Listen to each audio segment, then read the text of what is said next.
An asteroid named Matilda, 70 miles wide, is on a collision course with Earth. All world governments send a spacecraft to destroy it, but it tragically explodes upon entering the asteroid field. This means humanity is doomed, with only 3 weeks until the asteroid impacts Earth and all life is extinguished. Dodge and his wife Linda hear the news on the car radio, but Dodge is unresponsive, only commenting that they missed their exit. Linda, fed up, definitively leaves him. After that, people worldwide start making plans for the end of the world, fulfilling their bucket lists. Signs appear on the streets offering forbidden encounters, seeking friends to spend the end together, and mercenaries offering to kill those not strong enough to last until the last day. However, Dodge has nothing in life, so he continues his boring routine. With only a few days left, Dodge still goes to the almost empty gym. On TV, he sees an update saying cell phone services are out and water and electricity will soon follow. Dodge then goes to work and faces worse than usual traffic because everyone is trying to escape the city to a more pleasant place. At the office, he notices few employees have shown up. Dodge receives calls from clients asking about global catastrophe insurance and participates in meetings where promotions are announced for everyone due to absences. However, no one in the small group accepts the offers. When Dodge returns home, he checks his mailbox, but it's empty as always. He also sees his neighbor, Penny, rushing out of her apartment after breaking up with her boyfriend, Owen, who is yelling at her. Dodge enters his apartment and finds Elsa, his weekly cleaner. He tries to tell her she doesn't need to come back due to the current situation, but Elsa gets upset, thinking he's firing her. Dodge changes his mind, and she promises to return next week. Later, Dodge takes cough syrup and watches TV, discovering that the last flight has taken off and airlines are no longer operating.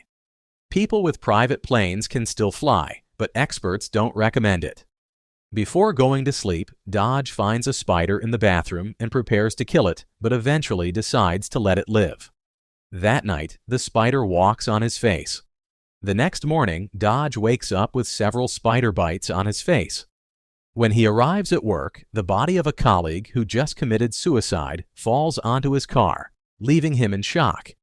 A week passes, and with only 14 days remaining, Dodge attends an end-of-the-world party hosted by his friend Diane. She has a teenage son who insults his parents before leaving, and they simply return the insults, no longer caring.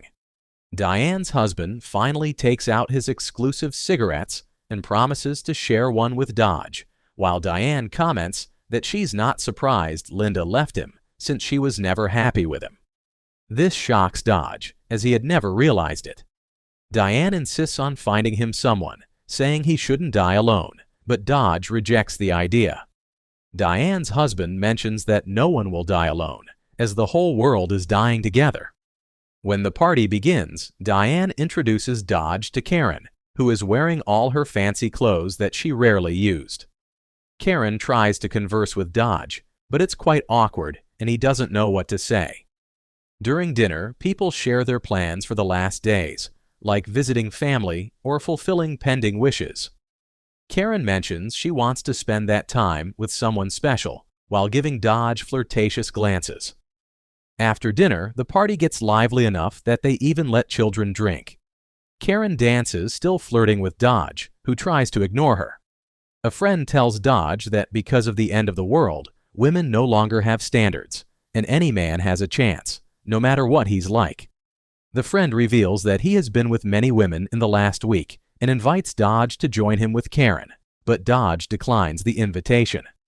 Shortly after, fireworks and illegal drugs appear, and Dodge, exhausted, hides in the bathroom. Diane looks for him and surprises him by trying to kiss him. Dodge immediately rejects her, reminding her that she's married, but Diane explains that no one cares about that now. Tired, Dodge decides to go home early and reflect on his past life. While looking at a photo of his high school girlfriend, Olivia, Dodge starts playing the harmonica, but stops when he hears someone crying. Dodge discovers it's Penny, crying on the fire escape. She desperately hugs him because she missed the last flight to the UK and won't be able to be with her family at the end. Moved, Dodge invites her in and offers her his cough syrup mixed with vodka. In return, Penny offers him a joint, but he declines. Penny explains that smoking is the only thing that helps her sleep and wake up, as she suffers from hypersomnia, meaning she could sleep even during the apocalypse. They both watch TV and end up falling asleep on the sofa. The next day, Penny is still asleep even with the TV loud and Elsa vacuuming nearby. Dodge pinches her nose, but nothing happens. Then he plays the harmonica, finally waking Penny, who says she's ready to go back to her apartment. As they go down, Penny carries a stack of letters and explains that the mailman always sent Dodge's mail to her mailbox by mistake. This had been happening for years, but she never bothered to deliver them. The only person she knew was Linda, whom Penny believed was just Dodge's roommate, since she always saw her happy with a boyfriend. Dodge is shocked to realize that Linda was cheating on him. Dodge returns to his apartment and destroys all of Linda's belongings, feeling like a complete idiot. Then he buys a bottle of blue liquid and goes to the park, where he scares two teenagers who are kissing before drinking himself unconscious. His plan to commit suicide fails, and he wakes up perfectly healthy the next morning, only to find an abandoned dog tied to him with a note that says, "I'm sorry." With only 12 days remaining, Dodge takes the dog and starts heading home. As he walks through the city, he realizes that people have finally become violent, with fights, fires, and looting everywhere. Later in his apartment, Dodge feeds the dog and watches the news, which reports that the riots are spreading. He also starts going through his old mail and is shocked to find a letter from Olivia sent months ago. She explains that she never stopped thinking about him and wanted to know how he was, but also asks him not to look for her, saying it's too late for both of them. The last line of Olivia's letter said that Dodge was the love of her life. Suddenly, a brick shatters Dodge's window, and the building alarms start ringing as the riots get closer. There are already violent people in the hallway. Dodge grabs the dog, the harmonica, and the letter before going out the fire escape. He goes to Penny's apartment and finds Owen, who thinks Penny is cheating on him with Dodge and punches the wall, breaking his hand. Dodge ignores him and wakes Penny, but Owen immediately starts arguing with her. When Dodge finally mentions the riots, Penny stops to pick up as many records as possible from her collection. Then the three run out of the building. Penny offers to drive, but forgets where she parked the car. At that moment, some people start shooting, and Owen uses Penny as a shield. When they finally find the car, Penny has trouble getting out of the parking lot because she's not a good driver. Dodge tries to guide her, but Owen keeps insulting Penny, showing why she broke up with him. Tired of the fighting, Dodge tells Penny he knows someone with a plane and will introduce her if she gets him out of there. Motivated, Penny finally manages to get out and drives away, leaving Owen behind. The next day, they are out of gas because Penny didn't fill the tank. As they walk down the road, Penny tries to stay optimistic, but Dodge explodes. He tells her she ruined his life because he never received Olivia's letter on time, and now he doesn't know where she is. Feeling immense guilt, Penny promises to reunite Dodge with his old love. Penny starts hitchhiking, and a man named Glenn agrees to take them. As they travel together, Penny asks Glenn to tell his life story. He begins by talking about his childhood. Dodge hates every second of it, especially when Glenn confesses that he was diagnosed with only 6 weeks to live, shortly before the end of the world was announced. Glenn says he lost his love shortly after a few years ago. Upon learning of the end, Glenn began thinking about suicide, but believed that would prevent him from going to heaven. Glenn's tone makes Dodge suspicious, especially when he sees digging tools in the back of the truck. Eventually, Glenn stops the truck and says he needs to go to the bathroom, inviting Dodge to join him. Suspicious, Dodge refuses, and as soon as Glenn walks away, he warns Penny that they might be traveling with a psychopath. Penny doesn't take him seriously and goes to walk the dog, who also needed to go to the bathroom. Then Glenn returns and asks Dodge to take off his mask, saying his empty expression proves he's a killer. Dodge denies it, and Glenn apologizes, explaining that he hired a mercenary to kill him. As he laughs, Glenn is suddenly shot, and Dodge sees the mercenary escape. Afterward, Dodge and Penny bury Glenn's body using his own equipment and continue the journey in Glenn's truck. They eventually find a restaurant called Francis on the road and decide to stop for a bite. The waiter greets them with hugs and confesses that all the employees have been smoking, so now they are creating crazy recipes. Penny and Dodge choose something classic, get some food for the dog, and Penny even joins a conga line. While eating, they share more about their past lives, but are interrupted by a surprise. Penny told the waiters it was Dodge's birthday, so they bring a cupcake and sing. Suddenly, a waitress kisses them both, and the party starts to get a little spicy. The couple decides to leave with the dog in the truck. On the way, they feel a certain tension between them and end up having sex. Later, Dodge feels guilty about the age difference, believing he took advantage of the situation, but Penny reminds him that she's an adult and made her own decision. Suddenly, they are surprised to see a police officer trying to stop the truck. Penny wants to keep driving because the law no longer matters, but Dodge, to avoid problems, insists on stopping. Since Penny is smoking, Dodge takes her cigarette and hides it in his mouth, but ends up inhaling it.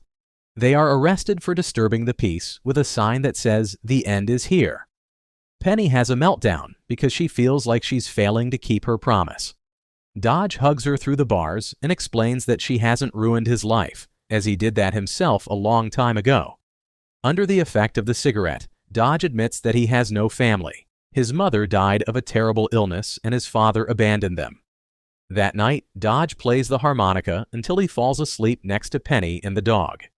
The next morning, a new police officer arrives for the shift and immediately releases everyone. Unfortunately, they can't get the truck back because it was impounded, but the officer offers them a ride. Penny remembers that an ex-boyfriend lives nearby, so the police officer takes them there.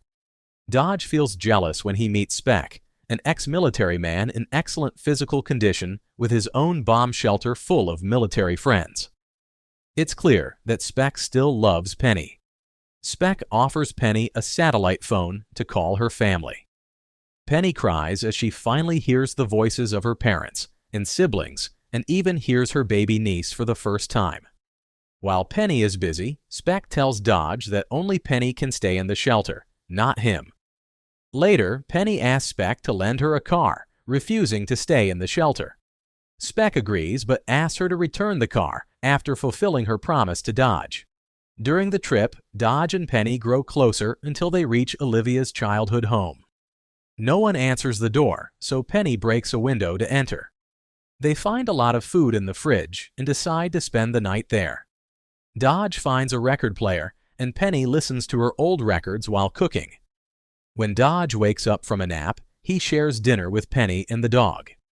Penny tells him more about her family, including the love of records she inherited from her father. Later, Penny finds a letter from Olivia, addressed to her parents in a drawer, which includes a return address. They both agree to go there the next day. That night, Dodge discovers that Olivia wrote his name on her childhood bed, and Penny smiles as she sees old photos of Dodge in a yearbook. The next morning, they go to the address on the letter. Dodge asks Penny to wait in the car. Dodge enters the house but returns a few seconds later and drives away. Confused, Penny asks him what happened. Dodge explains that he didn't knock on the door, he just left a letter. An argument begins when Penny demands to know what changed, causing Dodge to almost crash into a line of people. They get out of the car and follow the line to a beach where people are being baptized. Finding the scene moving, Dodge and Penny kiss and join the people on the beach. They spend the day on a lovely picnic, making friends with everyone. The dog also plays with the locals. Dodge tries to teach Penny to play the harmonica, and she discovers it was a gift from his father. They continue traveling until they reach a house in the countryside. The man with the plane is Frank, who coincidentally turns out to be Dodge's father. Penny gives them privacy, and Frank tries to apologize to Dodge, who explains that it no longer matters because the end is near. Still, Frank tries to be kind, and the three share a pleasant dinner together. Father and son even play the harmonica together. When Penny falls asleep, Dodge takes her to the plane and tells her she is the love of his life before Frank flies towards the UK. Afterward, Dodge returns home with the dog, finds a note from Karen, and sees Elsa cleaning his apartment. This makes Dodge lose his patience, and he tells Elsa to spend the last days with her family. Elsa feels hurt as she considers Dodge a friend she enjoys spending time with.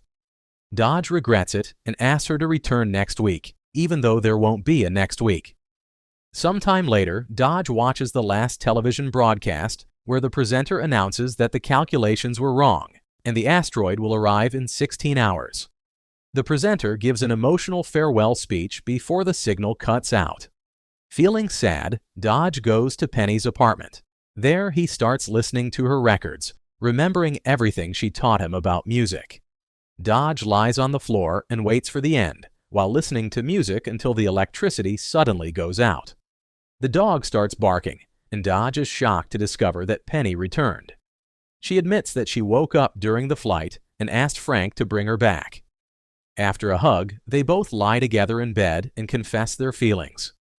To keep Penny distracted from the explosions around them, Dodge continues talking about his life. The couple looks into each other's eyes as the asteroid impacts Earth, putting an end to everything. If you want interesting movie recaps, like, share, and subscribe to follow us for more movie recaps.